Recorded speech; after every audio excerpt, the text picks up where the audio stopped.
Hi, everybody. Thank you for joining us tonight. As Sue just said, we are doing our presentation today on dietary fats. My name is Dina Dugan. I'm a registered dietitian here at Noble Hospital. I got my education at Framingham State University. I got my bachelor's degree and my master's degree, both there. I'm a clinical dietitian here at Noble. I do inpatient assessments and I do outpatient counseling as well. I just wanted to first say we're going to be talking about some foods that are included in the big 8 allergens, or the big 9 allergens actually. And if you are allergic to any of the foods that we will be discussing tonight in this presentation, do not eat them. I in no way want you to endanger yourself. So when I say the word fat, what does that mean to you? It can mean a collection of adipose cells that live beneath the skin, which are necessary as part of healthy body composition. Or it can mean one of 3 necessary macronutrients that are required in the human diet. But very often we think of the word fat as a negative sort of adjective, describing how something looks. And when we do that, we tend to demonize dietary fat. Scientific studies have suggested that high fat diets equal high blood cholesterol. And because of that, low fat diets have been promoted for high risk heart patients. And then with that, we have seen a whole lot of bad diets pop up, including things like the Atkins diet or the South Beach diet. I don't know if anybody recalls Stop the Insanity of the early 90s, but everyone seems to have an opinion on fat in the diet. And that led us to the fat-free craze of the 1990s. Maybe some of you recall that, where there were so many different fat-free products that popped up on the shelf, and we went nuts over those, eating as much as we possibly could, not realizing that very often the fat was replaced with sugar. And we did not get the results that we were hoping for. Nobody really lost weight. And that just led us to a whole lot of confusion. And that's why we're here tonight, to try to figure out what is going on with the dietary fat. So tonight, we are going to talk about why we need dietary fat, the different types of dietary fats, how much of each fat we should be consuming or limiting, and how dietary fats may affect our health. So why is fat necessary in our diet?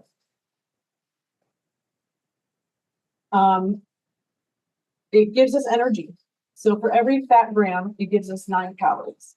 And another name for calorie is energy. They interchange. So it's a very efficient way to get a good amount of calories into it. It's part of your cells. There's a phospholipid bilayer in every cell membrane, and that lipid means fat. It's part of our tissues. It stores energy as fat cells in the tissues, and it protects our organs. And we have fat-soluble vitamins that we would not absorb if we didn't eat any dietary fat. So those are the vitamins A, D, E, and vitamin K. And also, dietary fat can produce prostaglandins, which are hormone-like substances that regulate many body processes. Some of those would be the blood pressure, inflammation process, reproduction, blood clotting. Plays a role in pain receptors. It could encourage fever, and it also helps the GI tract not self-digest. But not all fats are created equal. We have saturated fats, unsaturated fats. We have omega fats, which are essential fatty acids. And they are essential because the body cannot make one. You have to take it in through your diet. We have the ability to break down many different tissues and make most of the things that we need to survive within our own bodies, but we cannot make these omega fats. We have to take them in, we have to eat them. And they are required for healthy body function. So we're going to start with saturated fats. And for anybody who would like to relive the nightmare of chemistry from high school, a saturated fat, which is pictured here at the top, is something that is holding on to every single carbon that, every single hydrogen that it possibly can. There's no double bonds, it's all single bonds. They line up like little soldiers. So saturated fats are typically going to be found in animal products, and they are solid at room temperature. So if you can see a solid mass that is fat sitting on the counter at room temperature, that is a saturated fat. So you're going to find them mainly in animal products. So you would find them in meat, and you have a lovely piece of probably Wagyu beef right here. You can see the fat on the top, you can see the fat marbling all the way through, and the fact that you can see that as a solid mass makes it a saturated fat. You would also find saturated fat in poultry skin. And not just the skin, but also within the meat. So you're going to have a little bit of saturated fat that you can find in chicken breast, and then you have your dark meat, which will have a little more saturated fat to it. You also have the little yellow fat globules that you can see if you're, trimming your chicken thighs or your chicken legs, and you can see the fat. If you see it, it is solid and it is a saturated fat. Coconut oil is a saturated fat because, as you can see, this is room temperature and it's solid in the jar. It has been kind of held up as the thing that's going to cure everything that ails you, but there is really no good research on humans to promote that. And what is actually happening when people ate a lot of coconut oil was that it was raising their LDL cholesterol. And LDL cholesterol is a whole subject in itself, but it's the one that is responsible for increasing your risk of heart disease. And so coconut oil is a saturated fat. And then we come to palm oil. So palm oil is going to be found in many, many, many delicious things, such as the things we can see here. So it's going to be in your cookies, it's going to be in your Little Debbie's or your snack cakes and ice cream and your stick margarine. Actually, it's in your tub margarine as well. And even ramen noodles are containing palm oil. And the reason that we're using palm oil is because it's inexpensive. It has a nice creamy taste. It gives it great texture, and it prevents clumping. So, and it also has a higher melting point. So it's going to remain solid when solid is what's needed in the product. But it is a saturated fat. So then palm oil, it might have many other names. The label is not always clear, and this is a paragraph listing many different names of palm oil, such as it could just be called vegetable oil, it could be called palmitate, it could be called palmital alcohol. It has many, many different names, and if you weren't looking for that, then you would never know that. So also our higher fat dairy products are full of saturated fat, unfortunately. So we have our butter, our cheese, whole or 2% milk, cream, ice cream. And these are things that we love to eat. We absolutely love to eat. And as for whole or 2% milk, 2% sounds like it's a lower fat milk, but that's 2% by volume, not 2% by calorie count. So that is a higher saturated fat product. Then we come to trans fats. trans fats are something that were developed in the early 1900s by adding hydrogen to liquid fats to make them solid. So that was done. It was done to replace butter and lard. It was a less expensive way to make products, and it gave a longer shelf life. In addition to shelf life, you could use it in a fry later, and you wouldn't have to change the oil quite as often because it wasn't going into. So it's a naturally occurring product, and it's an artificially occurring product. It's naturally occurring in milk and some meats, and it is artificially occurring in all these other things that you see right here on the page. In 2015, the FDA recognized that the trans fats were no longer generally recognized as safe. And the thing was with the trans fats that they were proven to be hard to call it a nutrient. Your body does not need a trans fat at all. It has absolutely no use for it. But it was causing an increase in that LDL cholesterol once again. And the LDL cholesterol is the thing that is going to increase your risk of heart disease. And it was just, this fat was finding itself in everything. So they've also, research has connected trans fats to an increased risk of prostate cancer and colorectal cancer. And the FDA has recognized it. So in 2015, they said to the manufacturers, we do not want you to put these trans fats into your foods anymore. And the manufacturers said that they needed a couple of years to comply. So 2 years went by and they did not comply. And they said, we need more time. So they took another couple of years. So now we're up to 2019. And they said, you know what, we didn't do it yet. So the issue was they had to change their recipes and they had to change their packaging. And it just took a long time for the food manufacturers to comply. But as of January 1st, 2021, that was the final compliance date.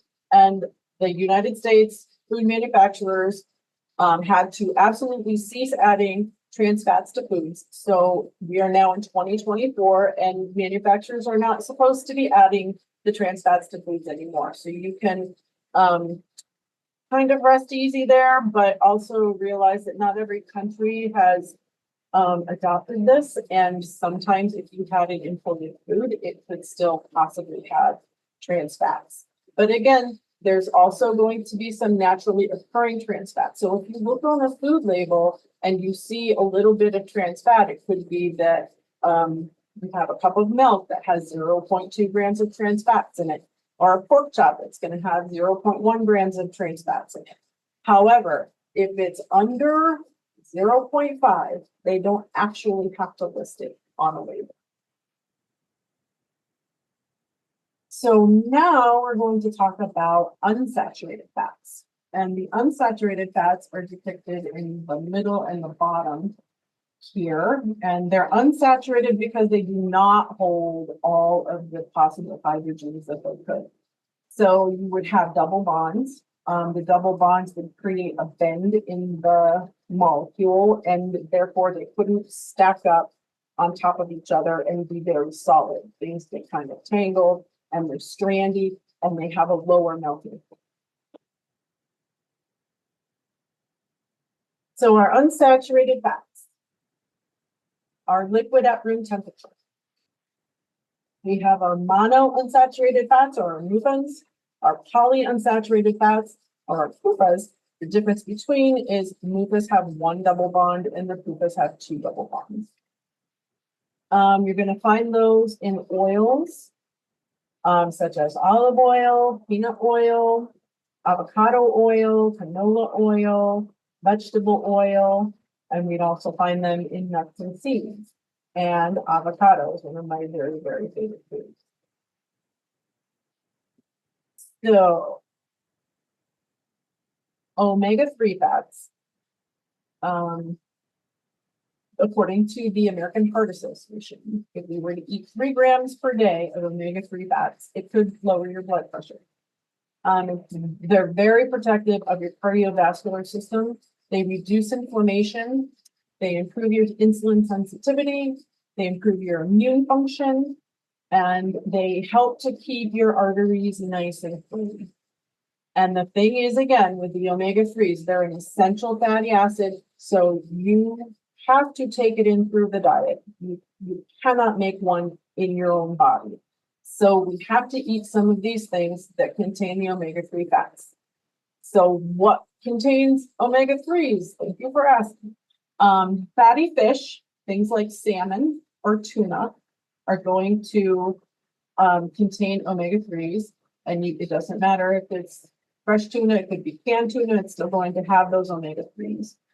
If you are not a person who can eat fish or wants to eat fish, you can turn to the nuts and the seeds.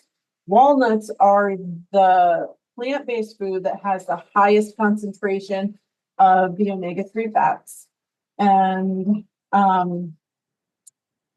nuts are seeds, seeds such as flaxseed or chia seeds would have a good amount of omega-3 fats. If you are a person, let's say you're a person who is allergic to both nuts and fish, well, obviously you're not going to take either one of them, you're not going to eat either one of those. So then you could turn to supplements. There are omega-3 fish oil supplements, but obviously you're not going to take that if you're allergic to fish. So there are also vegan versions, which would be like a flaxseed oil. And you could take those daily. So just a little more about the omega-3s, that they're essential fatty acids. They cannot be made in the body and they have to come from the diet.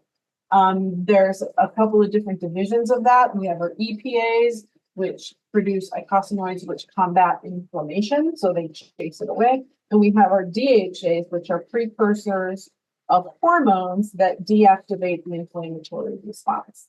So those are both very important, and we're going to find those in the foods that we just talked about. And then eating these may reduce your risk of heart disease. There is really no official dosage on how much omega-3s that we should be eating, but most of the health organizations kind of agree that 250 to 500 milligrams a day would be a very good range. So how much fat should we consume? The advice from the dietary guidelines for Americans is that our total fat intake should be somewhere between 20 to 35% of our daily calories. And that of that, our saturated fat should be only 10% or less of our daily calories. So how do we figure that out? With a little algebra. So let's just assume that we're going to eat a 2,000 calorie a day diet, which is not the appropriate calorie count for every person in existence, but we're just using this as an example. And then also assume that 1 gram of fat equals 9 calories. So to figure the total fat of your daily calories, you would multiply 2,000 calories by 30% or 0.3. And then you would divide that by 9, because every 1 gram of fat equals 9 calories. And that would give you a total of 67 grams of total fat intake per day. But you want to make sure that your saturated fat is a nice low number. So of this 67 grams, you would do another simple math equation, 2,000 times 0.1 or 10%. And then divide that by 9 to come out with 22 grams of saturated fat per day. So that would leave you with 45 grams of unsaturated fat that you could eat. And that's what the dietary guidelines for Americans has suggested. But the American Heart Association has a different number in mind. So if you're a person who is at risk for heart disease, and what are the risks for heart disease? They could be high blood pressure, it could be high cholesterol, it could be overweight, a person who regularly drinks alcohol, a sedentary person, a person who smokes. Those are all risk factors for heart disease. So if you are a person who is at risk for heart disease, the recommendation by the American Heart Association is only 5% of your total calories to be saturated fat. So again, assuming you have a 2,000 calorie diet with 1 gram of fat equaling the amount of calories, you would just multiply 2,000 by 0.05, which is 5%, divided by 9 and come out to 11 grams of saturated fat per day, trying not to go over that. And it doesn't seem like much, but it is doable if you really, really pay attention to them. And where would you find saturated fat? On the label. It would be right here. Whatever this super product is, it has no nutrients whatsoever. But this is where you would find saturated fat. But keep in mind that meats won't have a label, and neither would produce. So you just have to do your very best to try not to eat the fat that you can see on a piece of meat. Anything that has a label, though, you are able to look at a serving size, and for that serving size, see how much saturated fat it would contain. And then you can make your good decisions of whether or not to eat whatever product happens to be in your food. So now we're going to talk about dietary cholesterol, which I wasn't going to initially include this, but I thought people kind of expect it. So dietary cholesterol, it's different from blood cholesterol. It's a component of animal-based foods, especially things like sausages and burgers and hot dogs and things like that. And those would also be things that contain a whole lot of saturated fat. The latest dietary guidelines, they suggest, and that's back to the DGA, Dietary Guidelines for Americans. The latest guidelines suggest keeping your dietary cholesterol as low as possible without compromising the nutritional adequacy of the diet. It used to be that the recommendation was try not to eat more than 300 milligrams of cholesterol a day, but that got changed. They took that limit away because the fact is that your liver produces 90% of the cholesterol that is in your blood. Only 10% is affected by what you're eating. And so with that in mind, they just really want you to focus on the bigger picture of choosing healthier foods, the least processed, healthier foods that you can possibly choose. So taking away that 300 milligram limit, it allowed you for a little more flexibility, but it's not a free pass to eat unlimited cholesterol. So understand that if you eat nothing but cheese for every meal, every day, that's not going to have a great impact on your health. So these are all examples of things that are going to have a good amount of cholesterol, like butter, like cheese, like eggs, like whole milk, and the meat that's full of fat. So that brings us to the egg, the incredible edible egg. This poor egg has gotten such a bad rap in the last 50 years. Egg yolks contain about 200 milligrams of cholesterol, give or take a couple of milligrams. In 1968, the American Heart Association recommended that we limit our egg yolks to 3 a week because they looked at they studied the people who had heart disease, who were dying of heart disease, and they looked at their diet and they said, oh, they're eating eggs. That must be the culprit because it has so much cholesterol in that egg yolk. Well, they were not considering what they were eating their eggs with. So, or how they were cooking them. So they have eggs with a side of bacon. They have eggs with a side of sausage, and they're frying them in the bacon fat. In addition to that, lifestyles needed to be considered. So was it back when everybody thought cigarettes were good for you? And so was alcohol. That was the thought. But they looked at the egg and they decided that was the demon that was creating all of the heart disease, when in fact it really wasn't. The humans don't absorb that cholesterol very well. And if you consider that the egg yolk is the part of the egg that nourishes a baby chick into life, it's the part that has the most nutrients. And that poor egg has been demonized, and we've been told not to eat it. But research came along, and we learned some stuff. And we learned that we're not absorbing as much as we thought we were of the cholesterol, and that all of the really good nutrients are inside that egg yolk. But the louder voice was, don't eat yet. And so very often people tell me that they'll only eat egg whites because aren't the yolks bad for you? And I say, no. And it was discovered quite a while ago, but nobody has heard about it. So I am the biggest advocate for eating your egg yolks. There is no significant association between the egg intake and cholesterol levels. And in a healthy diet, eggs do not increase the risk of heart problems. But if you are at that high risk for cardiovascular disease, the recommendation by the American Heart Association is to eat no more than 1 egg yolk per day.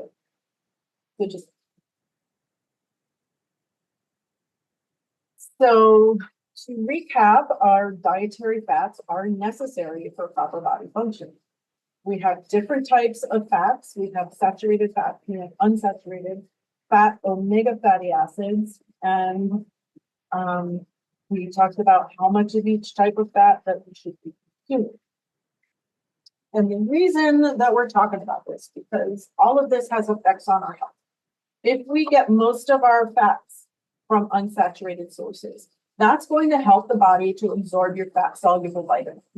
It's going to add great flavor to your food. It helps to keep you satisfied after a meal. It can help to lower your LDL cholesterol and your total cholesterol. And the omega-3 fats can really improve your heart health by reducing the plaque buildup in the arteries and reducing inflammation. But if we get most of our fats from saturated fat, that's going to have an effect by increasing your total cholesterol and your LDL cholesterol, increasing your risk for heart disease, and it promotes inflammation. And inflammation in our bodies, chronic inflammation, is just the root of all evil. So if there is just one thing that several things that I want you to take away from this, is that you need to recognize the quality of the different fats. Need to choose unsaturated fats whenever it is possible. When you're eating meat, don't eat the fat you can see. Cut that part off and get rid of it. And don't choose the cuts of meat that are completely marbled with fat. Try to choose the leaner cuts of meat. And please try some lower fat versions of your higher fat favorites, and try to include some omega-3 fats every day. And that's it. My references. So, if you have any questions. Thank you, Dina. That was really informative. I appreciate that. And I love your photos too. We do have a couple of questions, and I just want to reiterate to the audience to, if you type your questions into the Q&A box, Dina will address those now.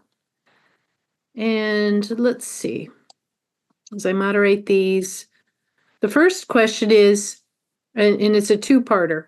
Do plant-based milks such as oat, almond, soy, and coconut milk have less fat than cow milk? And are plant-based milks healthier? I guess it depends on what you're going for.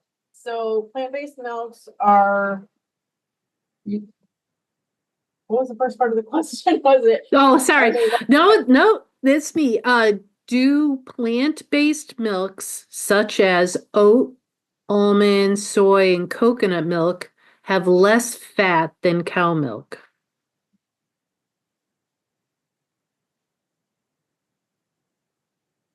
Okay. I cannot definitively answer that one way or another, but I do know that almond milk, the differences between the plant milks and the cow's milk. Cow's milk is going to have more protein, number one.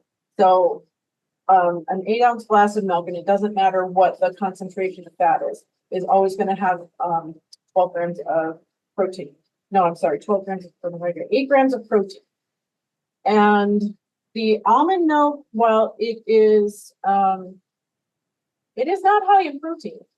It's not, and it does have some fat, but it's fat from almonds, and we've established that almonds are a good fat. So soy, it's going to have some protein. It's going to have more protein than the almond milk. I don't exactly know the fat content. The oat milk, pretty low in fat. I don't think it has a heck of a lot of protein. The coconut milk, that could have some of that saturated fat that's included with the coconut. So the thing with the cow's milk is that some or a lot of that, depending on which one you choose, which version you choose, the 1%, 2%, or whole, is going to have a greater amount of that saturated fat that we don't really want. And even though it's like you have the animal product saturated fat versus the coconut milk saturated fat, the coconut milk doesn't have any cholesterol. That's the virtue, I guess, of the coconut fat is that it does not contain any cholesterol. However, if we're only absorbing 10% from our diet, it doesn't really matter. You've got to get back to that fact that it is still a saturated fat, and the saturated fat can raise your LDL cholesterol. So did that answer the question? Yeah, I think it did. So it sounds like, and so the second part was, are plant-based milks healthier? But it doesn't sound like they are. I guess it depends on what your goal is. So if your goal is, I need more protein in my diet, cow's milk is a great source of it. And if you're not affected by lactose, if that's not a bother to you, then I would recommend staying with the cow's milk. The other ones, if you have a problem with lactose, then definitely you have to go to a plant-based milk. And they all have their virtues. Like almond milk has so much more calcium than cow's milk has, but it has like 1 gram of protein. So it depends on what your goals are. And I think that that's actually something that I could talk about in the next webinar. So when we're comparing labels. Oh, great idea. Yeah, fantastic. Well, thank you. Great. Thank you for answering each different kind of milk. That was great. The next question, what was the source of the first fat intake recommendation? So that must have been based on your slides. What was the source of the first fat intake recommendation? Yeah, dietary guidelines for Americans. I believe that's what they're asking. So every 5 years they get revised, and that was the 2020 to 2025 recommendation. Very good, thank you. Let's see. I started taking omega fish oil capsules and developed a weird layer of fat around my abdomen. No other changes to diet or exercise habit. Is the vegan supplement less likely to cause that? Is a vegan supplement less likely to cause that? I don't know. I don't know. I mean, that's something you could ask a pharmacist, you could ask your doctor. I would have to pose a question of what else is going on in your life right then. I mean, so if you're under stress, your body responds to it in different ways. If you were entering menopause, I mean, that's a great promoter of the spare tire around the middle. And it might, if it coincided with that, it might not have had anything to do with the fish oil. But I suppose if I wanted to experiment, I would just stop taking the fish oil and maybe try the flaxseed oil and see if anything happened. But I've not heard of the omega-3 supplements causing that to happen. Very good. Thank you. The next question. Can you recommend a book for a vegetarian needing to lower cholesterol but still get enough calcium and other nutrients? Book? Maybe a website? And you're a vegetarian. Well, there's, I would say to lower cholesterol, there's several things that you can do. And again, cholesterol, I wasn't even going to talk about because it could be a whole hour discussion from me. Cholesterol, you can increase your LDL cholesterol by eating too much saturated fat, but you can also increase your LDL cholesterol by eating too much sugar because it gets repackaged in your liver as triglycerides, which then get converted into the different types of cholesterol. So I would need to know, I suppose, exactly what do you eat? And then there is a whole bunch of fruits and vegetables that have a great calcium content. So I guess you can consult my best friend Google and see if you can find a list of fruits and vegetables that contain calcium. I have those things available in the office, but I'm not going to hold papers up to the camera right now. But your dark leafy greens, they contain a heck of a lot of calcium, as do strawberries. So maybe something like that. But as for recommending a specific book, I don't have anything in mind. Very good, thank you. This person is asking you to repeat the source again. Like, apparently they couldn't hear it. So It's the Dietary Guidelines for Americans. So you can try Googling that or the DGA 2020, and that could bring you to their website. very good. It doesn't, looks like that's the end of our questions. Just leave it here for a minute for anyone else that may have a question. But I thought that was really terrific info. And to all those that have attended, we will be having an upcoming seminar in February with Dina on reading labels, and it should help you figure out, as you had mentioned, that saturated fats and the other fats when reading labels, and that might be helpful. And it looks like that's it. We have a thank you from one of the attendees. We'd like to thank everyone that attended tonight. We look forward to you joining us in future events. And Dina, thank you so much for your great expertise today.